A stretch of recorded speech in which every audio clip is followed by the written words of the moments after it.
Okay, long overdue Q&A that I said I was going to do a couple months ago on my community tab.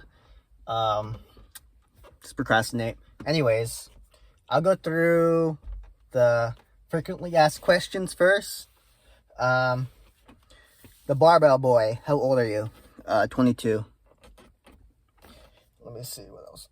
Ernesto, your height and body weight.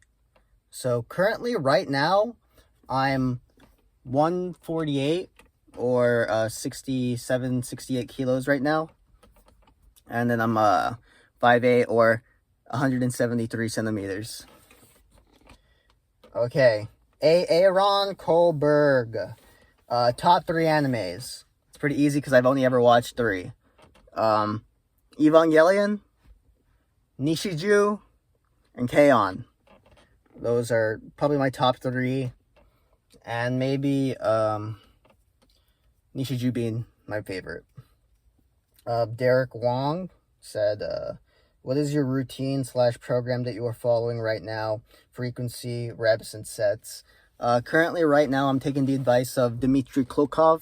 I recently went to go see him at a seminar, and currently, I'm pretty much doing the classical lifts 3 times a week, and then pretty much like a power building 3 times a week as well. And I'm doing like my own variation of a push, pull, and legs. But where I'll do legs twice, and sometimes I'll only do just push and pull once. But pretty much like standard 4 sets, 4 or 5 sets of 10, essentially. What else? Okay. Tutorials on how to start snatching when by Atesk Yurkursky. Once I get more grounded and I have a more of a direct path on what I should do on YouTube, then I'll probably start producing more content. But until then, I'm just, I just like to train, and I'll be training, but I don't necessarily plan on doing anything too extravagant with this channel. At least not for the remaining of the summer, possibly the winter though. I don't think the fall, but for sure the winter, I'll have something pretty cool to let you guys know. Creatine or no creatine? I like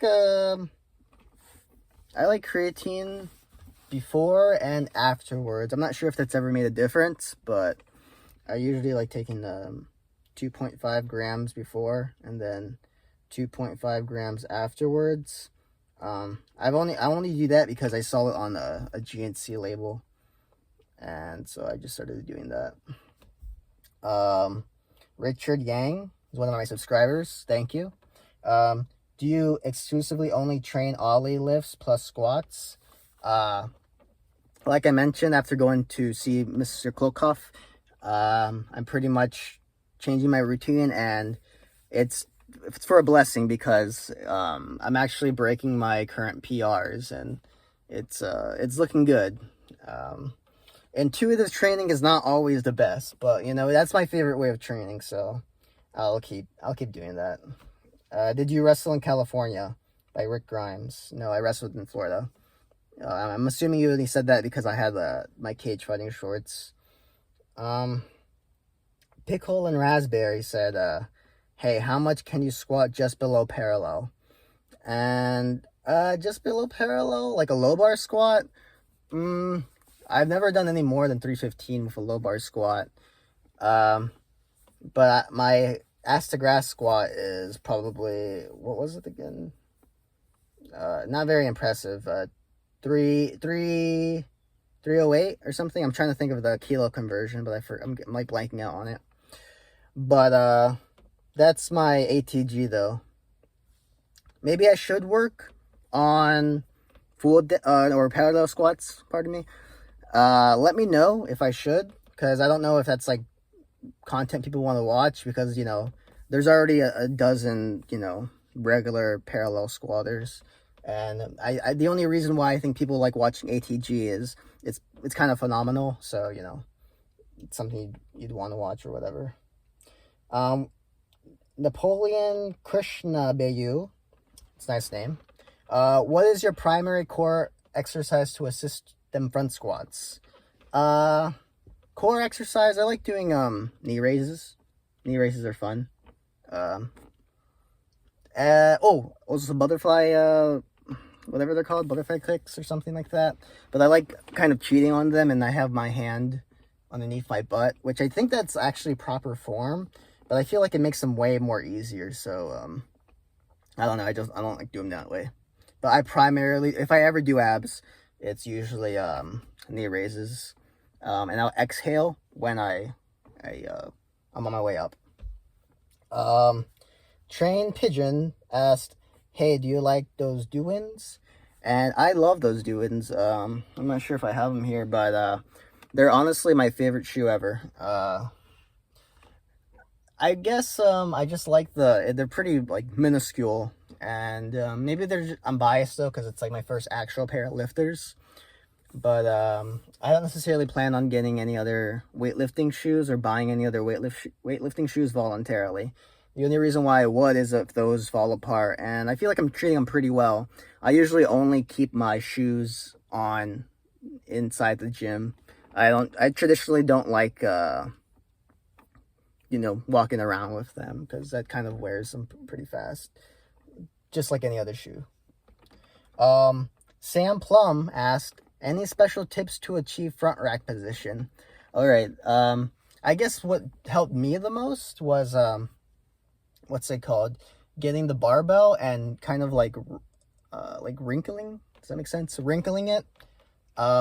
Doing that like for honestly initially, like when you first start, like for a long time if you can, maybe 3 minutes, maybe 5 minutes, and after that you can do some other stretches. You can go like behind the neck and let gravity hold it down and keep it there for as long as you can, honestly. And then after that, try to achieve front rack position, and then just repeat that. Hyperon asked, I'm new to weightlifting. Any good shoe recommendations? So, like I mentioned, they're pretty good. I initially started with these Adidas Powerlift 3s, which are, they're very affordable. I got them on Amazon, and I was able to snatch up to like 85 kilos with them. So, they're good, you can use them for, for weightlifting. It's not about the price, honestly. Like some people will justify spending like $300 on some Asics or something, but, it's not really the shoe. It's really the athlete, honestly. What's that called? How many kgs?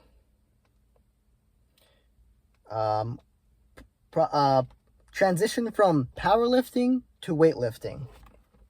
So, in my opinion, and I'm only basing this off of the information I've seen that had gotten me into weightlifting, you really want to be like excited to like emulate what you're watching.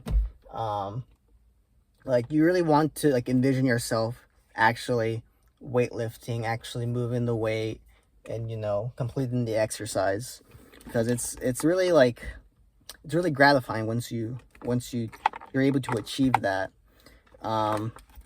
But the biggest thing is just be patient and focus on breaking down every part of the movement and putting it all together, but not necessarily all at once. Honestly, you really shouldn't even be trying like a full lift until you're 100% confident with every part of the movement. So that's like the clean, your first pull, second pull.